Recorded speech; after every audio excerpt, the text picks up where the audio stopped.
Well, listeners, today we have a very special guest. I want to thank Margo White for coming on the show today. Thank you so much for being a guest on the show today. Sean, it's my pleasure and an honor to talk to you today. This is going to be great, and it's something that I'm not. I am not. So you are a copywriter. I am not. This is something that I need lots of help in because I am not a copywriter at all. I just throw shit out there and hope it sticks. And there's by the way, there's one saying that you had. I'm going to find this saying because there's one saying that you had that was I kind of chuckled because I'm not a fashion person either. But you said content is like couture. If it doesn't fit perfectly, it's a disaster. And Couture. couture. See, I can't even say it right. Couture. Couture. It's French, so it's couture. Chanel couture. See, Chanel. My wife knows Chanel. Oh, she knows Chanel. She knows couture. I do not. So this is women's stuff. Now you know. I do not know couture.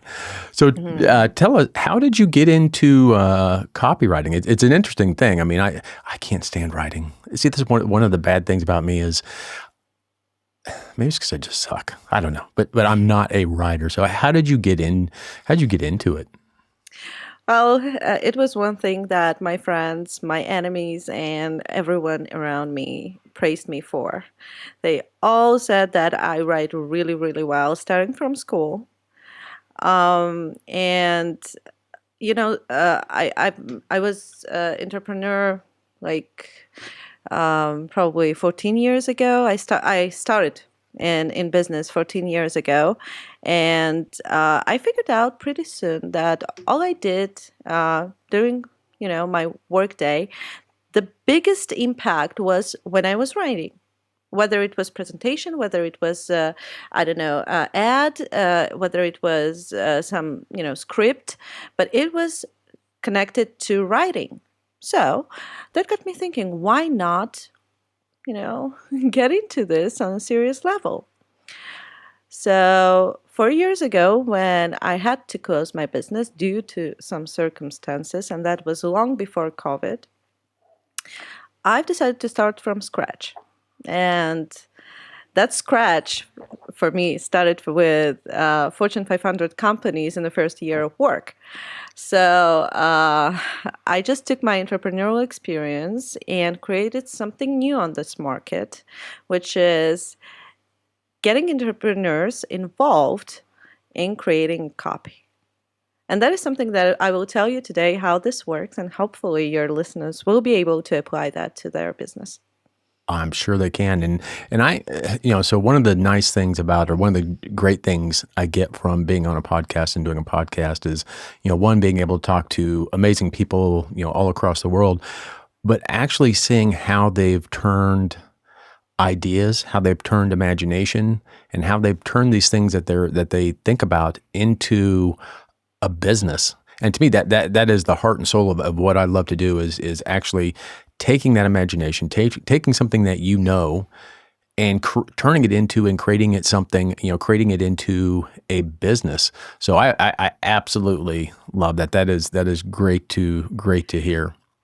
Yeah, I mean, I figured that I was in financial sphere for like 11 years, and including 9 years of business. And by the end of the day, I figured that didn't make me happy, But every time I sat and write, I was happy. So, it's just something that you're doing consistently. And then over time, you figure that you just choose the right words that resonate with people and you're talking their language.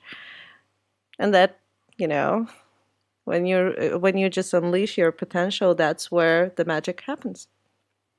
Yeah, and I think so. People can be good at things. Like you could have been a great copywriter, but to me, unless you're good and passionate, you're not going to be Sure. successful. And you are absolutely passionate about what you do. So, what exactly do you think copywriting is? So, someone that's listening, what is copyright? Well, copywriting is creating content that drives action. Okay.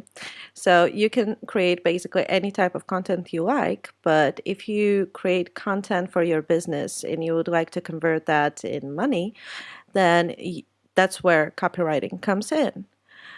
And I believe that nowadays, every piece of content that you produce as a business is copywriting and should be considered because, as you know, after 2020 especially, we have lots of businesses out there, online businesses who were created by people, and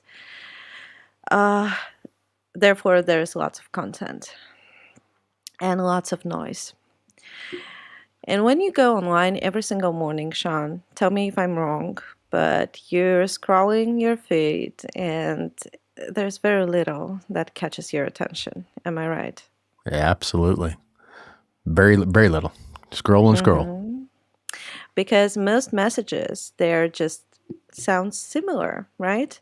They say the same things with different words. They try to teach you something without getting involved with you, without actually, writing, creating that feeling for you like it was, written for you, not just general phrase thrown out there. Right.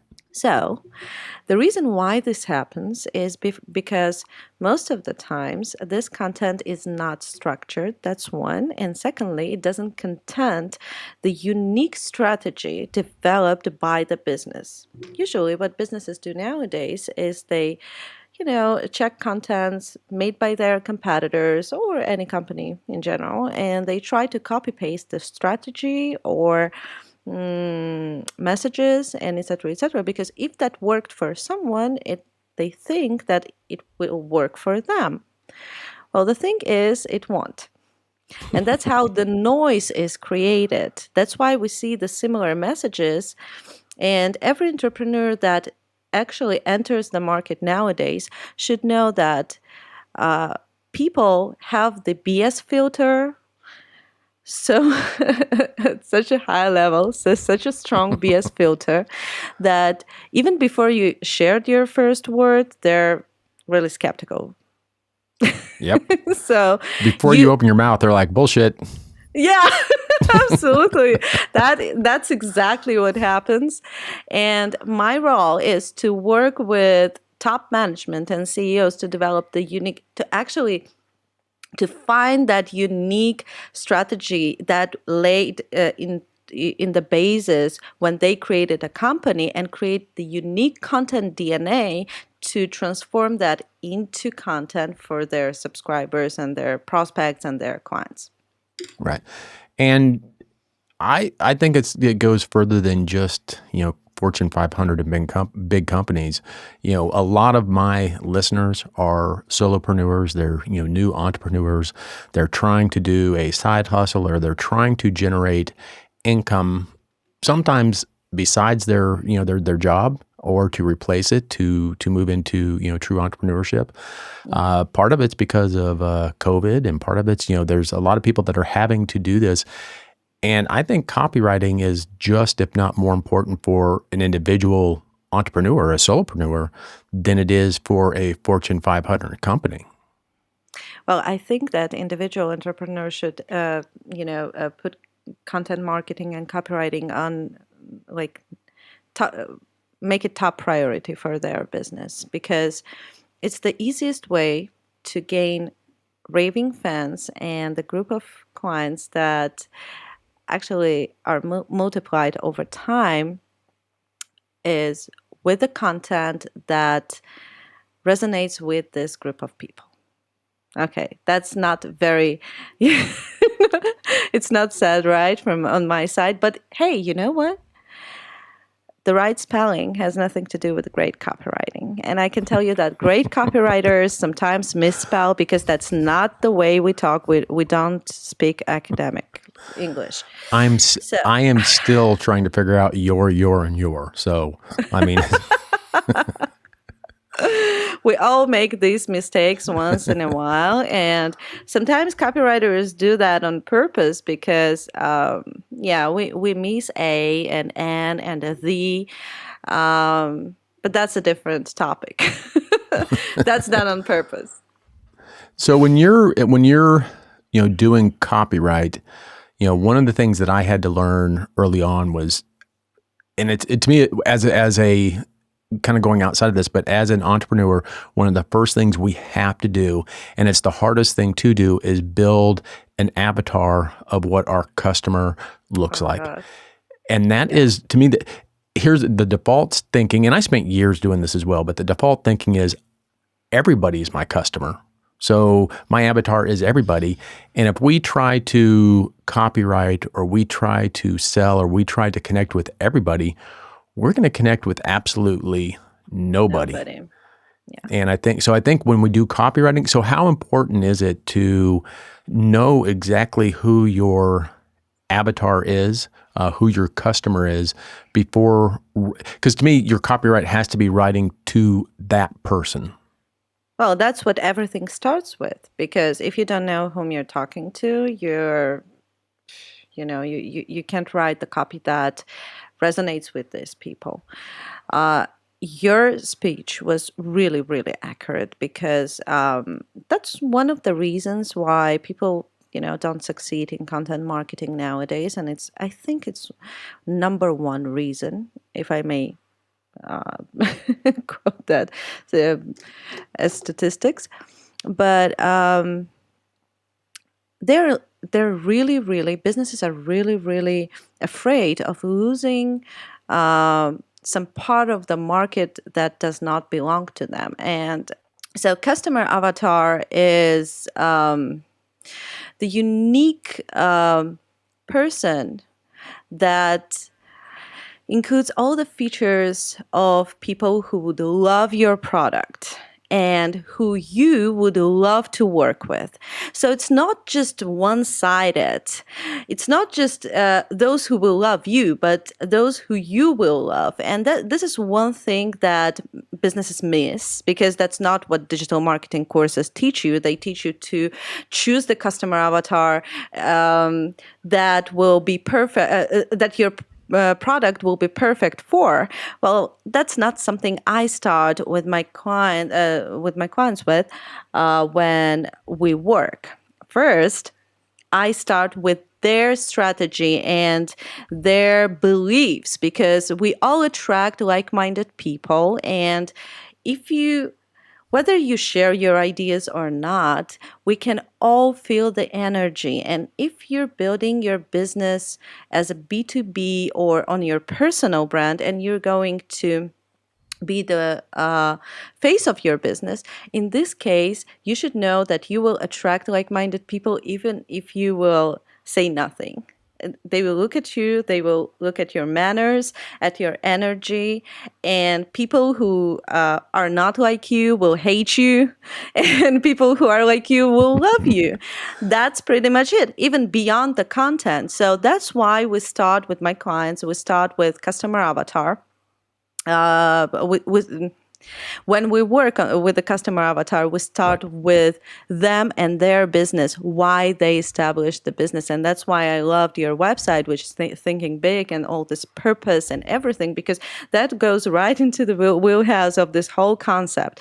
You need to have clearly defined why, your biggest why. Okay, why you started the business, what do you stand for in terms of life and business both, and what do you think the biggest problem is in your industry? Because we all have these beliefs about our industries, and you should state that. Out of that starts shaping your customer avatar. So it's not like just some mystical creature out there that is, visualized by your customer avatar. And I want all the listeners really get this message. Your customer avatar already exists. You don't shape him. You just define him. Right. That's what happens. So when you start with yourself and then go to the customer avatar, then it's much clearer than just writing that my audience is 25 to 35 and etc. etc. And then you will find it much easier to actually get rid of some people that do not fit the profile. I have a lot of people that hate me, so I might be doing a few like me. A lot of people hate me. But on the on the avatar stuff, I think it's and again, it's probably one of the most critical things a new entrepreneur can go through. And for instance, almost everything I do, I take it through the filter of my avatar, my customer avatar. So what would my customer want? Even in like this interview, I'm not thinking about me. I'm thinking about, okay, what does the customer, what could benefit my customer avatar as much as possible? Yeah, we've got to get that defined with number one thing for any entrepreneur, get that defined. Now on the copywriting stuff, what are some of the things that people can do? I mean, besides going out and getting like someone like yourself that's a copywriter on their own, what are some of the things, ideas or suggestions or tips on what words do you use? What phrases do you use? What type of things drive that action? Because if copyright is someone taking action, what are some of the tips to get people to take action when we write stuff down? Well, first of all, give them every one of their thoughts, okay, of your prospects' thoughts, because I loved how Joe Dispenza described it. He said that we have 65,000 thoughts a day, and 95% of them are what we thought about yesterday. So we have only 5% in our mind for the new thoughts. The problem with most copies is that I'm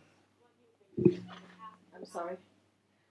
The problem with most copy is that they are trying to give their prospects new thoughts without even trying to figure out what is going on in their minds. Right. So it's, as Dickens said, it's the best times and the worst times. It's the best time to do business because it's easy and you can share any copy you want. But it's the worst times because everybody does the same. So it's very difficult to break through the noise and actually, stand out from the crowd of those competitors.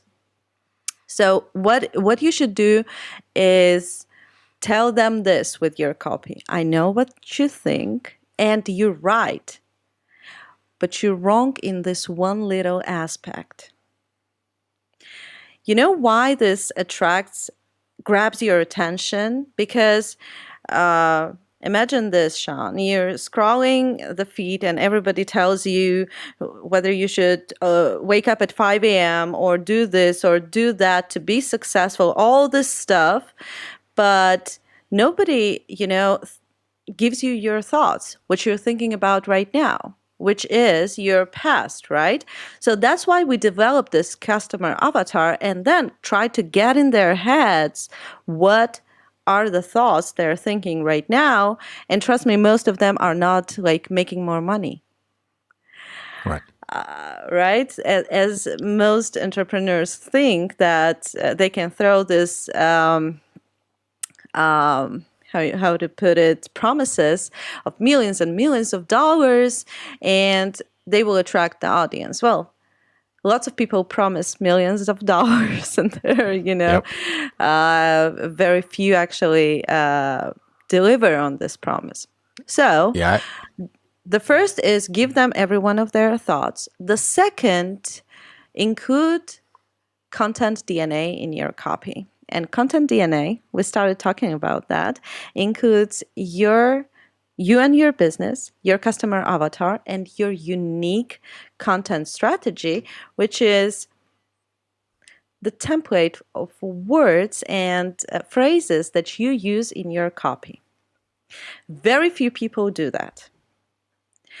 And I can promise you, they try to use new words, new phrases, different things, and they forget that consistency is the only key to success and the only key to sales.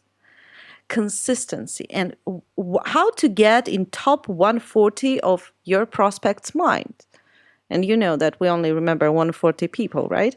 Yep. So how to get there is to be consistent in your message, in your words, because when you are, whatever they see those phrases and words, they don't remember those guys, they remember you, because you use them more than others.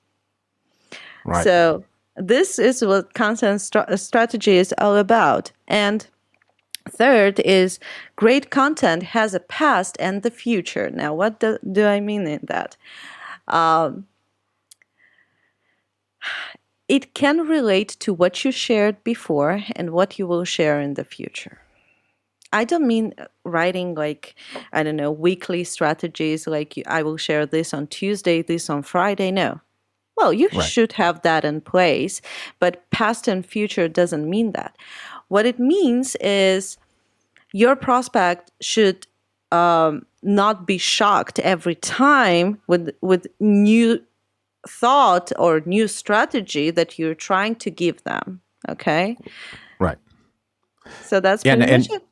yeah, and I, there's people that I'll watch out there that they literally change what they do every month or two. A new, either a new offering or a new, and a lot of times it has nothing to do with what they've done in the past. And you have to stay consistent. And to me, that's part of getting to your avatar. You know what they want, and you have to stay consistent with what they with what they want, or else you'll absolutely lose Absolutely. them. Yeah, one of I can't remember. I can't remember which one of my friends, but he had tried to explain it to me once. Is like you want to enter the conversation of your customer's mind in the conversation that they're already having. So you want to meet them Yeah. with what's already going on in their minds with your Enter with conversations going on in their minds. Yes. yes. Yes, I can't remember who said that, but that's Dean I always Graziosi. was it Dean? Okay. Yeah. Yeah, I couldn't remember who had said that one. But that is probably one of the when I'm trying to write stuff, I try to put that into what I'm doing. Okay, what are they thinking right now? So I'm going to try to insert myself right where they are right then. What do you so if someone, again, I'm not a copywriter. What do you recommend? Like what are some of the steps that if I wanted to bring a copywriter in? So for me, a copywriter, like I would love to have a copywriter for my headlines and for various key things. I mean, I know your whole everything should be copyrighted, but if you're just bringing someone in and just doing like headlines or your email headlines or things that will grab people's attention, what are some of the tips you can suggest for people trying to find and work with a copywriter? What should I be looking for in a copywriter? Well, first of all, you can't imagine how many times did I start my meeting with the phrase from the business person that I don't know anything about it. I'm just trying to find a person and outsource this copywriting stuff. Well, I sigh for a minute at that time because this is one of the biggest mistakes that entrepreneurs can ever make. And I don't kid because you're if you outsource ads, that might not dramatically change the direction of your business unless your money is flashed. But if the copy is bad or the message is especially nowadays, as the message is, some unclear, it can cost you reputation, can cost you business, it can cost you lots of stuff. And when you go, well, not in my case, when people go in to $15 an hour copywriter and tell them, you know what, write copy on my behalf, the translation of that is, I'm giving my $10 million business to a $15 an hour guy who should have the same mindset as I, should know my audience the way I do, and should know everything about how I established my business, and et cetera, et cetera. So this is a huge mistake. And as much as I love outsourcing, there is stuff I cannot outsource, but once again, as I love outsourcing, I created a way for entrepreneurs to outsource that copywriting without the damage to their reputation. And that's where Content DNA came in. When you're hiring a copywriter, first of all, regarding sending the past copy, like your past work and etc. etc. You can't imagine how many times did I get the copy of other copywriters who I knew. So they cannot prove that, right? So this is not a criteria. What you need to do is test work. With the test work, just try not to dive deep into your content strategy and everything.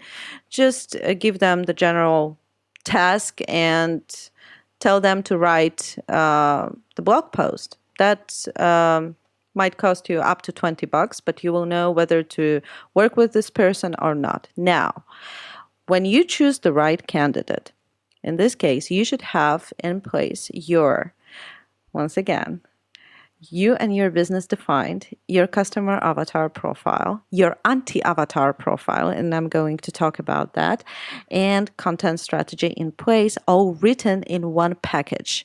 This package is approximately up to 10 pages. I say maximum. Usually it's up to 5. But it includes the special words you're using, special phrases you're using, where you're moving your company, who is your customer avatar, who are you, and what are your key features and beliefs about your industry, about your about life in general, whether you have dogs like me, for example, or not. So all this stuff that makes your prospect go personal with you instead of just plain, business. Because Right. I loved actually how your guest Stacy said about that we're living in an age where people switch companies just like that. And the reason why this happens, the reason that this happens is there's no emotional attachment. Companies are Right. trying to build all this fuss around their product, around the sales, and they don't understand that emotions are not created because you just did your job well. They paid you. You did your job well. That's pretty much it. But if you want them to get attached to your brand, you need to get personal. And what Right. happens with that is, for example, if you will, tell a regular person to switch their company to competitor, they will just ask about features and benefits and so on and so forth. But if you will ask a raving fan who is really attached with you to switch the company, they won't even ask about the features Nope. and benefits. They don't Nope. care. Nope. Not at all. That bullshit filter goes up right then. It's like, oop, I already have a Exactly. personal connection. Now Because you they know mentioned that it's right for them. right. Maybe there's something best of the best out there, but they have the best for them. Right. Absolutely. And you mentioned you just mentioned an anti-avatar. What Oh is? yeah. See, now that's something I have not heard of. Although Yeah, I know I because probably have a whole bunch of them. oh, it's much easier to describe anti-avatar than to describe the avatar. And why I love working on that is you describe in details the person. Actually, I love how Coach Mike Bayer put it in his book, The Best Self. He described two people, the best self and the worst self. And I just applied this practices to the avatars because it's much easier to describe the worst self than the best self. So Yep. the same, much easier to describe your anti-avatar. Just describe the qualities that you hate about your possible clients, and think about this that way. If they could afford your product, what type of person would you still turn down? It should go Right. way beyond money, because if Right. your only criteria is the price, then it's not quite anti-avatar. Right. So you should describe the qualities. And what I love about this is every superhero has their enemy, right? Like Batman and joker and so on and so forth. And that enemy usually, has these qualities that the superhero misses or has a fear of. So that's how the anti-avatar is going to show you your customer avatar. So we're starting with you, then we move to the anti-avatar, and then we're shaping the customer avatar. And it's much easier than filling in the form from scratch without even Right. knowing your audience, right? It all comes from you, and that's how the Yeah. professional customer avatar is shaped. Yeah. And that's actually a great way to come up with your avatars, just because I know when I'm coaching people and I'm working with people, I can ask them, what do you want in life? And they'll say, I don't know. But I ask You them, see, right? what don't you want? And they have got a list a mile long of what they don't want, but they do not have a clear understanding on what they actually do want. And so yeah, the same can go for building an avatar. Sean, I actually figured out a long time ago that we're living in a very skeptical and very fearful universe, because many people, they're more, they're thinking about bad stuff all the time. Yeah, And absolutely. you should keep that in mind when you're writing the copy, because yeah, maybe you have, the great intentions in terms of, trying to motivate them and trying to bring them out of their shelves. But the thing is, once again, you have to catch them where they are. So you need to issue that negative content just to catch them at their state and then bring them out. Right. So you're right in all the stuff that you're thinking about, but you're wrong in this one thing. And that's how you turn them around. See, I'm learning. See, this again, the one thing another thing besides talking with people on podcasts, it's like my own little, every time I do one, it's almost like my own little coaching session. Oh, that's wonderful. So I will start mine soon. So. Oh, great. Fantastic. That'll be, can't wait to listen to that one. Oh, yeah, it will not be about copywriting. It's a boring topic. It's not. What is your podcast going to be on? Oh, I'm going to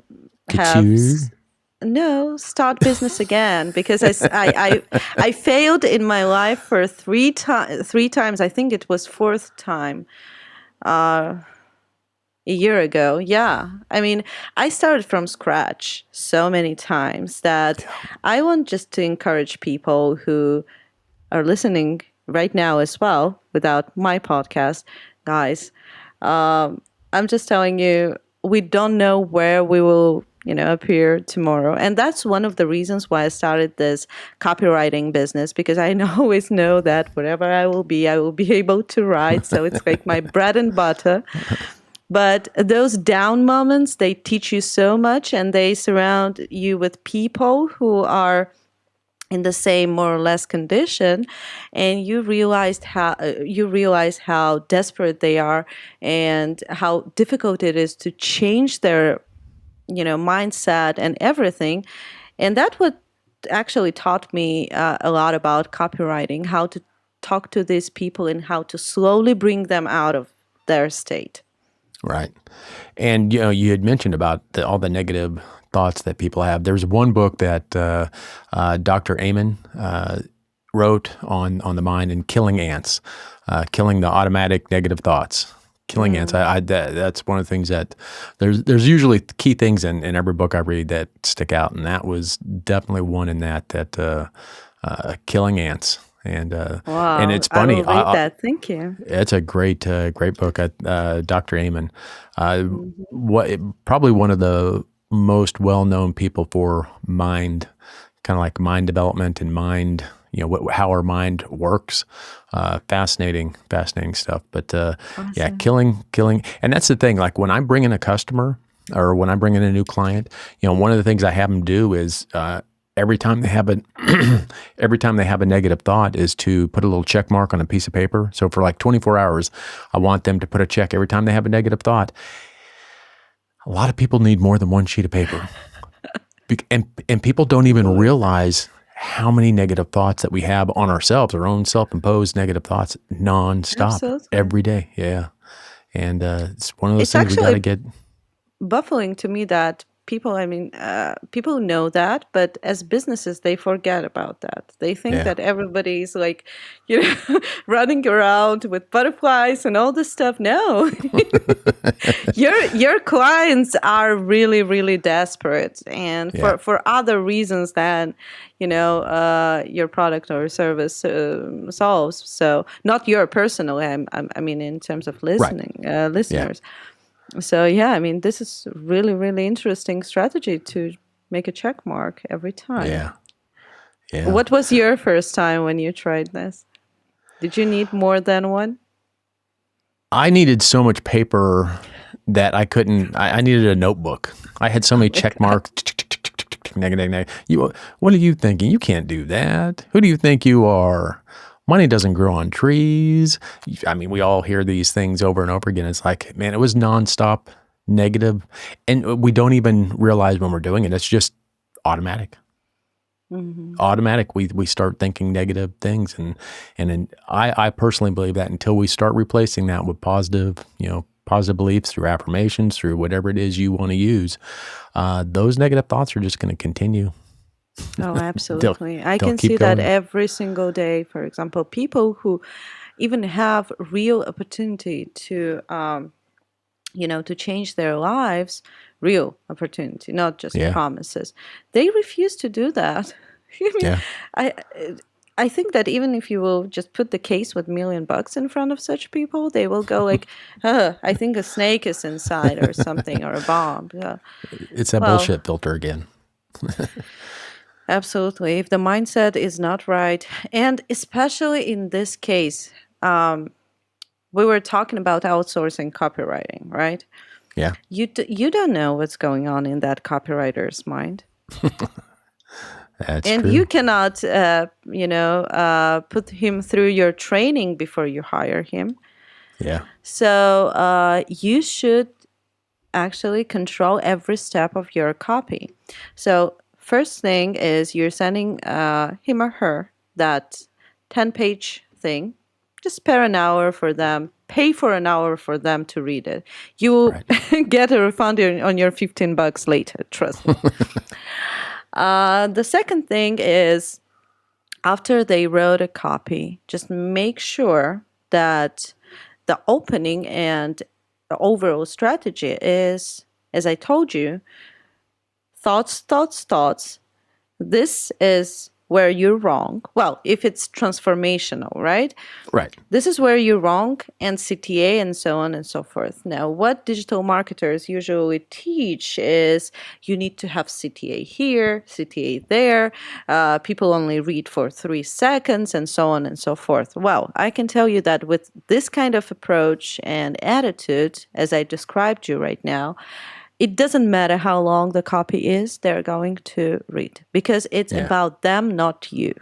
right. And once you make it about them, it that's when that does catch them. I mean, when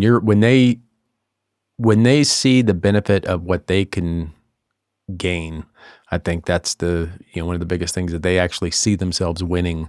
They are the hero of that copy, not Exactly. you, not me. They are the hero. And I do find it difficult. You mentioned about, interviewing your copywriter. I find it, I've found it difficult that sometimes when I have a copywriter do some stuff, is it doesn't sound or it doesn't feel like Like you. authentically like me. It doesn't. And here's the thing: if I notice it, I guarantee my customer is going to notice it too. That the vibration that I give off, and the vibration of the copy, if it doesn't match, it'll stop them in their tracks, and they'll keep scrolling. It's somehow it's got to be authentically you, whoever's writing that copy. Well, your unique words and your unique welcome and goodbye message are going to fix this problem. So if you will, not just unique words, but sequences, right? You can just create yours and you can ask them to use it in the copy.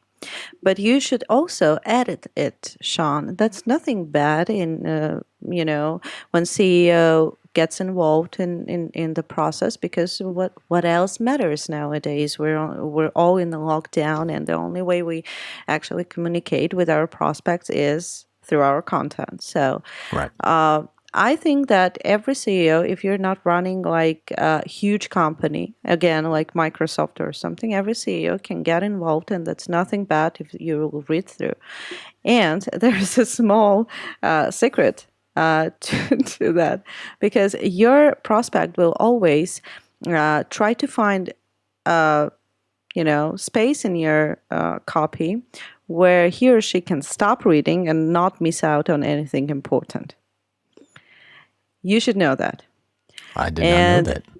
yeah, I mean, every time when I read some copy and you read some copy, you try to scroll through it, and you try to even stop reading at the point where you know that if you will stop right now, it doesn't mean that, you will lose something, like Right. losing the information.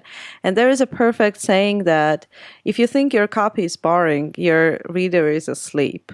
So you should write your copy. When you're writing your copy or correcting it, just imagine that.